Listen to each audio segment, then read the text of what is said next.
ngayon, kasalukuyan pong nagpa-practice ang ating Gilas Pilipinas.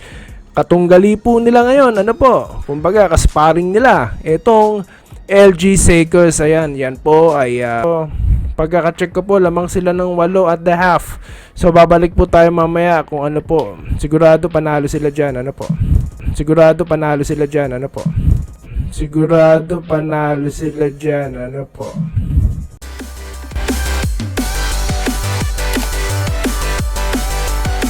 Ayan, so welcome back po dito sa Doy TV Sports. At una po sa lahat, ako po ay nagpapasalamat sa inyo sa patuloy nyo pong pagsuporta sa inyong pag-like at subscribe. Kapag po natripan nyo, nagustuhan nyo ang content natin ngayon at ang ating mga content pa, dyan po sa baba. Sa listahan po ng ating mga videos, baka naman, pwede po tayo makapag-like at subscribe dito po sa ating channel. Okay, so ngayon po, mainit-init na tinalo ng Gilas Pilipinas ang kanila po nakasparing or kanila naka-tune up. Yan po ay ang SG tuloy. Ang LG Sakers, ayan, yan po ay kupunan galing Korea, mga opa, no? Well, it's a friendly match kung saan talaga pong nagpasiklab, umiscore ng matindi itong si Justin Brownlee na pinangunahan ng ating Gilas Pilipinas. Para nga po dyan sa tune-up na yan. So ano pong ibig sabihin yan? Well, wala naman pong wala naman bearing yan. Di naman yan kasama sa record. Well, meron po to boost the morale at para po maipakita yung glimpse na magagawa po ng ating Gilas. Nakita nyo naman kung kayo po yung nanood ng mga videos na naglipa na dyan dahil po open sa lahat ang practice kanina, Open po sa lahat ng gustong manood. At yun nga, nakita doon yung play ni Coach Team ko na ini-implement nila. Ganyan naman po talaga sa practice. Talagang kailangan tignan nila kung paano i-execute para may mga adjustments kapag ito di pala dito ganyan. Pero kaso may nakikita pa rin ako mga low post Well, di naman po maiiwasan yan dahil nga po kapag kailangan natin ng variety of plays. Ayan, kapag halimbawa yung mga handoff, nakikita natin yung mga handoff, yung triangle, nakikita nyo? Yung pagtayo po sa sentro, nung ating sentro. Tapos nakikita nyo yung movement ng number 1, kung paano siya gumagalaw with the center, di ba? Tapos meron pang number 2 nasa gilid, tapos nakikita nyo yung mga screen, di ba? So yan po, ating mga nabanggit na sa ating mga nakaraang content. Mga strategy po ni Coach Tim Cone dahil nga po di naman sa lingid sa kalaman ng lahat na triangle ang pangunahing natin, strategy natin ng ating opensiba At of course, sigurado naman po ako na talagang tatapatan ni Coach Tim Cone ng mga bakbakan diyan, mga style ng ng FIBA basketball. Ayan. So hindi lang tayo magre-rely of course sa mga one-on-one plays ala NBA, PBA style of game dahil alam naman natin na hindi talaga ubra na, ang mga ganitong klase ng laro. Dahil nga po tignan nyo ang Amerika, walang napala. Pero si LeBron James daw ay nagre-recruit. Well, may separate content po tayo dyan.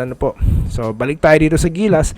So yun nga, nanalo po ang Gilas laban dyan sa SG Sakers at pinangunahan nga ni Justin Brownlee. At nakitaan po natin dyan ng mga players na naglalaro or nakita natin napanood. Katulad po ni Angie Kwame, at ito pong si Junmar Pajardo, di ba?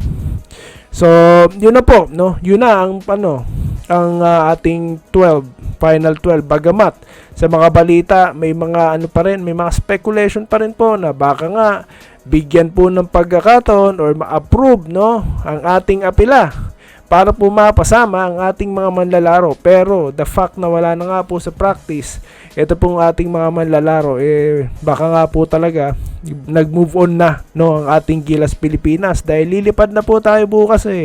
Lilipad na ang kupunan para po dyan sa Asian Games.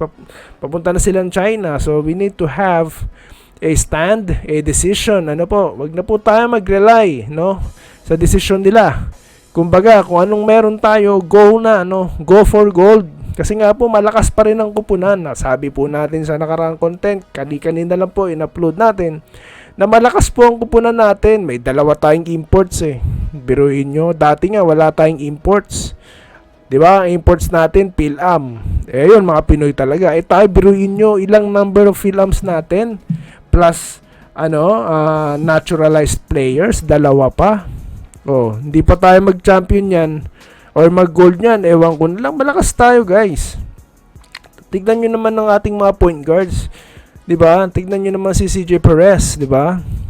At paborito ko yan CJ Perez. At ito pong si Chris Newsome, 'di ba? Mga scorer po natin 'yan ng ating professional na ligang PBA, 'di ba?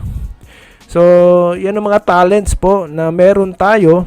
Kaya nakakasiguro po ako, no, na tayo po ay magkakamit ng ginto, no? Dahil yun po ang dapat nating mindset dito, no? Huwag tayo mag-isip na ganito ganyan, malakas ganyan. Malakas tayo. Tayo po ang pinaghahandaan nila dyan. Diba? Tama na yung mga issue na hindi pinayagan sa ganito dahil daw di raw pumayag ang China dahil daw malakas, ganyan. May mga cooking pa akong nababasa.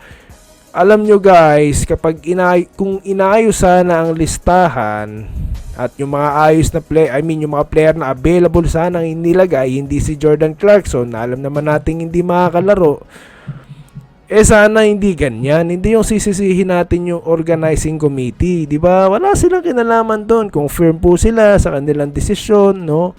Wag nating silang sisihin. Wala po akong dito, no? Tawag dito. Wala akong ibang sinisisi pa dito. Kundi malakas naman ang kupunan, no? Tiwala kayo. Puso, di ba? Di nga po, serious, serious real talk, no? Talagang, tawag dito, malakas tayo, no? Malakas yan. First 5 natin, kanina, binanggit natin, di ba? At yung ating final 12. Biruin nyo naman, di ba? Ang ating mga, tawag dito, mga PhilAms na nandyan, di ba? O, nandyan si Japet Aguilar, nandyan. O, pure Filipino. O, tapos yung si Junmar Pardo, mga pupuro natin, di ba? O, pagdating sa sa tag dito, sa ating point guards, 'di ba? Mga dekalibreng PhilAm players 'yan. So yan po ang ating paghahawakan dito sa ating kampanya para pagharian ng Asia, no?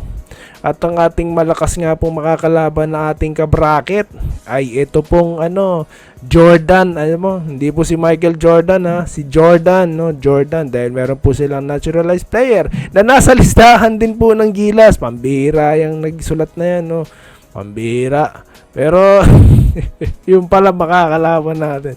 Yan po si Rollis Jefferson, dati pong import ng talk and text at magbabanggaan na naman sila ni Justin Brownlee.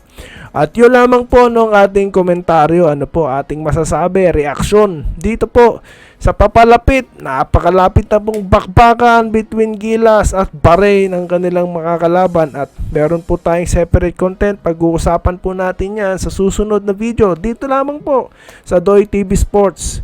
Kapit po at magkita-kita tayo. Maraming salamat po sa inyong like at subscribe. Salamat po sa panonood. Subscribe na para sa mga susunod na basketball at boxing videos.